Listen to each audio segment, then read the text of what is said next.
And she is on a red now.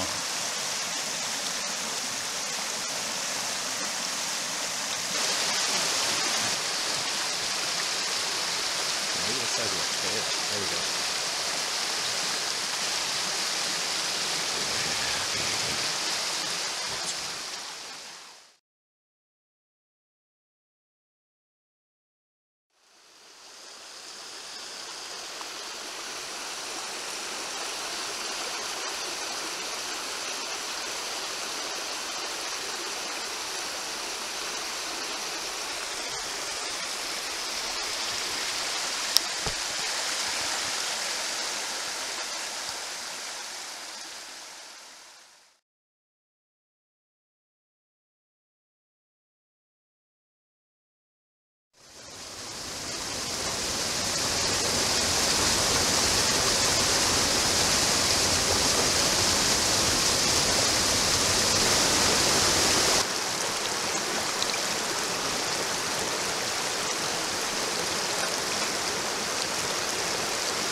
I don't recognize that second one as one of the adults from that box.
Same thing.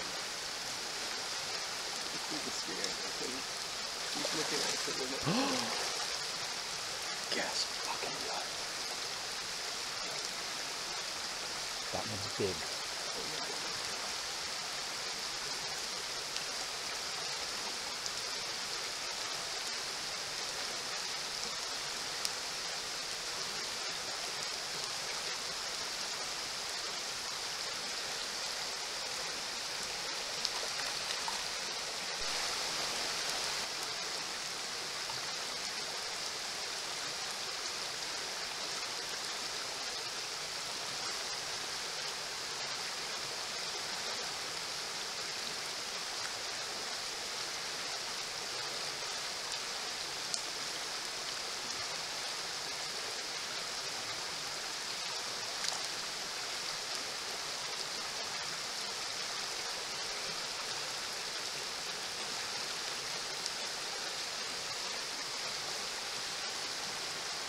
See, that one closest to us, I don't think it's a jack. I think it's just a subdominant male. And that new male's here like, this is mine.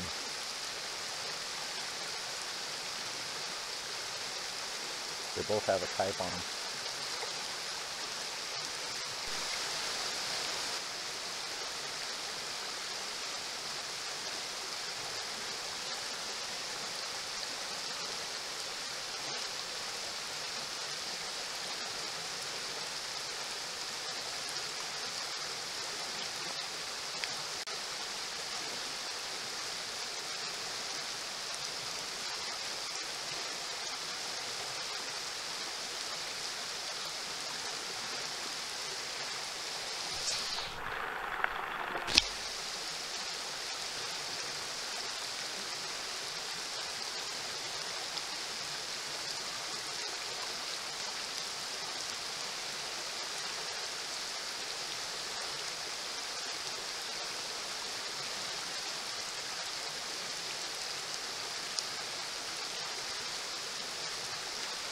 Keep going, keep going.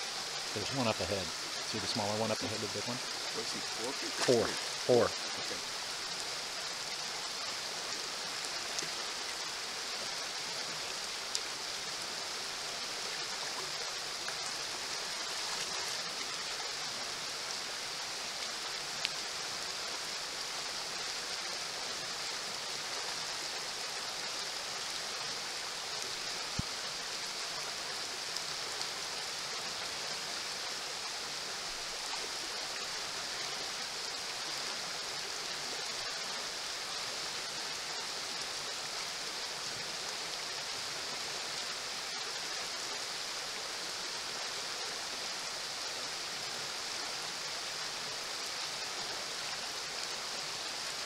See, now that's a jack. That dark one on the bottom end. Yeah. Oh.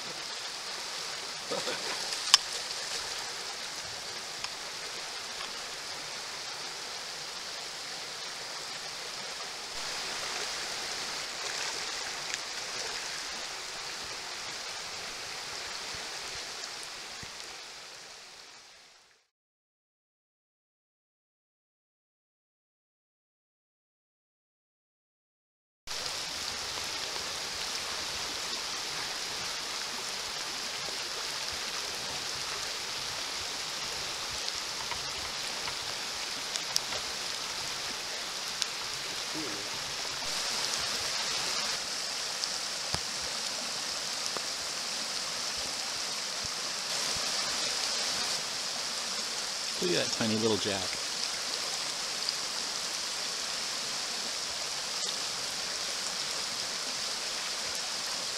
Beauty.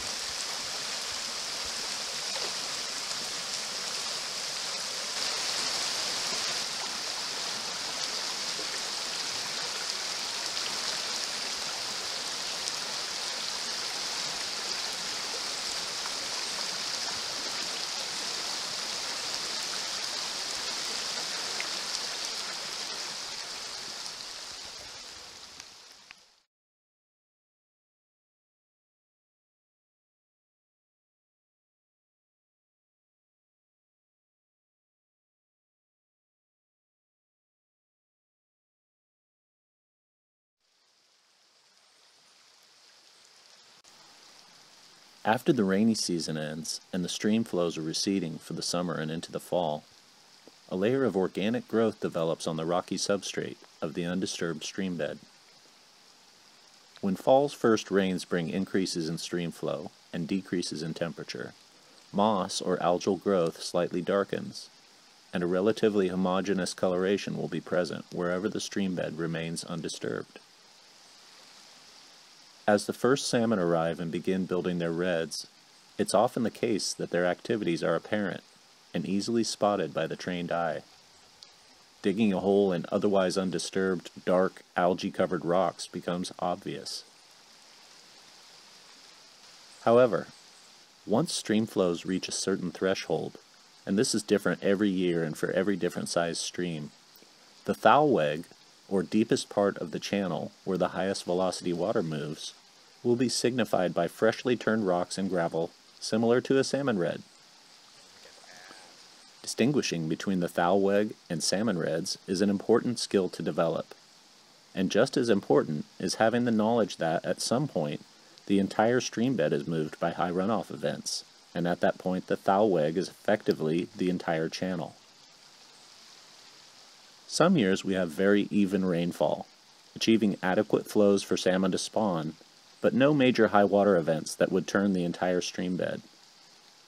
Other years, early storms where 5 to 10 inches of rain fall within a week in the mountains bring enough flow to turn the substrate and wash the dry season algal growth away.